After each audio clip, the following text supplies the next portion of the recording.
Inbreeding is a complex and nuanced tool in pigeon breeding that requires great skill and deep understanding in order to be utilized properly.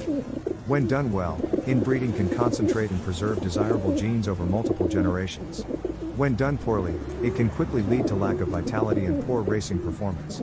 As such, inbreeding should not be approached casually but rather with care, forethought, and wisdom. The very best scenario for inbreeding is when it is done on a super breeder pigeon. This is a pigeon that has already demonstrated an exceptional ability to produce quality offspring that excel as racers and breeders themselves. By mating this super breeder pigeon to one of its own best children, the breeder greatly increases the chances of success in concentrating the positive genes that made the parent so outstanding. When excellent youngsters result that go on to prove themselves on the race course and in the breeding loft, the breeder knows this inbreeding has tapped into something special. However, inbreeding on a super racer pigeon carries far more uncertainty and risk. This is because the racing qualities in pigeons are controlled by a complex interaction of many factors. Speed, endurance, vitality, homing ability, flying style, and other attributes all contribute. And these factors are in turn influenced by an intricate combination of genetic traits. Because of this, not all super racing pigeons have the same capacity to pass down their specific blend of racing gifts. Some racers achieve success due to a fortunate convergence of genetic traits that breed true strongly.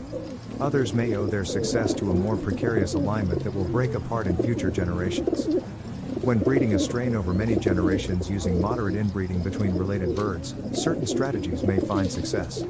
By breeding closely without bringing in outside bloodlines, the genes of the foundation breeders become concentrated into subsequent generations. However, with tight inbreeding comes loss of vitality in some offspring.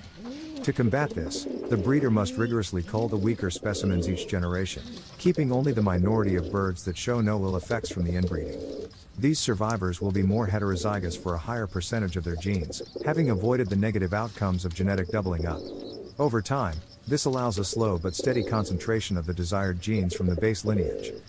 Some breeders will advocate pre-inbreeding both lines extensively before embarking on a crossbreeding program.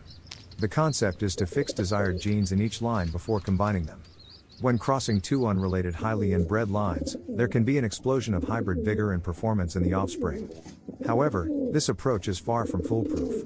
It will only work well if the right genes are present in both foundational lines in the first place. Extensive inbreeding before a cross is no guarantee of success if the underlying gene pool does not contain the required genetic package. Still, when two lines have shown consistently excellent crosses in the past, pre-inbreeding them can further hone and enhance the specific genes that produce the desired result when united. An interesting breeding approach is to develop a line specialized solely for breeding, not for racing. By inbreeding and selecting strictly for reproductive ability, birds can be honed to produce excellent offspring when crossed with unrelated racing lines, even if the breeding-focused line birds themselves lack vigor or athleticism. This demonstrates how racing attributes and breeding attributes do not always fully align or inherit together.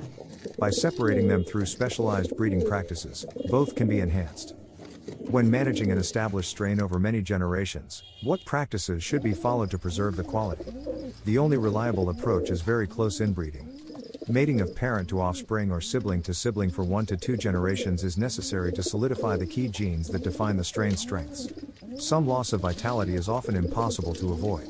And such tight inbreeding will expose any flaws or negative traits that may be latent. But the superior genes will be strongly fixed into the lineage to carry forward.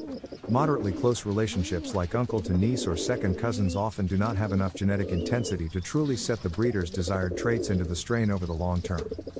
Deciding which breeding techniques to apply requires understanding how different traits pass from one generation to the next. Characteristics involving intelligence, homing ability, mental focus and personality generally pass down quite strongly from parent to offspring and are not greatly diminished even by heavy inbreeding or crossbreeding. Each generation tends to have these qualities at levels near the averages displayed by the parents. As such, choosing base breeders with outstanding mental attributes is critical, as they will strongly stamp these gifts into their progeny. On the other hand, traits relating to vigor, vitality, and ability to get in top racing form are far less predictable in inheritance. Because these attributes rely on a relatively small number of genes, parents and offspring often differ greatly. And inbreeding depression becomes much more likely. But when crossing two weakly performing but heavily inbred lines, their offspring often show remarkable hybrid vigor and return to power in these traits. The key to masterful breeding lies in deeply understanding the specific attributes that make particular pigeons great. Does their success come from physical traits of power and stamina? Or from mental gifts of intelligence and determination? Or other factors? Identifying exactly where each bird's excellence originates allows the breeder to determine which inbreeding or outcrossing programs are most likely to preserve and enhance those specific strengths. Different bloodlines and individual birds call for vastly different approaches. Learning to distinguish these nuances and breed accordingly is how the master breeder perfects a strain over generations. In summary, inbreeding is a practice that demands respect and deep wisdom to employ effectively over the long run. By concentrating genes, it can magnify both outstanding qualities and latent weaknesses. To reap the rewards while avoiding the pitfalls takes an intimate understanding of how different types of traits pass down, close study of the breeding stock's strengths and weaknesses, and the insight to determine which breeding techniques will reinforce the desired strengths within a bloodline. When performed with expertise and insight, closely planned inbreeding can lock in competitive edge and allow excellence to flourish across generations. But the breeder must understand how to tailor strategy to amplify the particular gifts of their pigeons. Inbreeding and outcrossing at the right moments and in the right combinations, informed by knowledge of the bloodline and the diverse ways racing attributes inherit, is the proven path to long-term breeding success. There are many reasons to buy my racing pigeon method. Here are some of the best reasons. You will get excellent results. It's a very simple system to use. It's affordable. I have had over 400 first prize winners. It's adaptable to any situation. You can use it with any racing method, natural, widowhood, young birds. It's a very effective method. There is no need to spend a lot of money on fancy pigeon products. It's a reliable system and it is foolproof to use. Professional athletes, race horses, take the same products. There is science behind this, not just hearsay. It is all to do with red blood cells and oxygen in the blood. Without that, a pigeon will not race well, or an athlete will not win a race. If he has low oxygen in his blood, the above is fact and is 100% science. There are a few things you can do to improve your chances of winning at racing pigeons. One of the most important things is to learn as much as you can about the sport.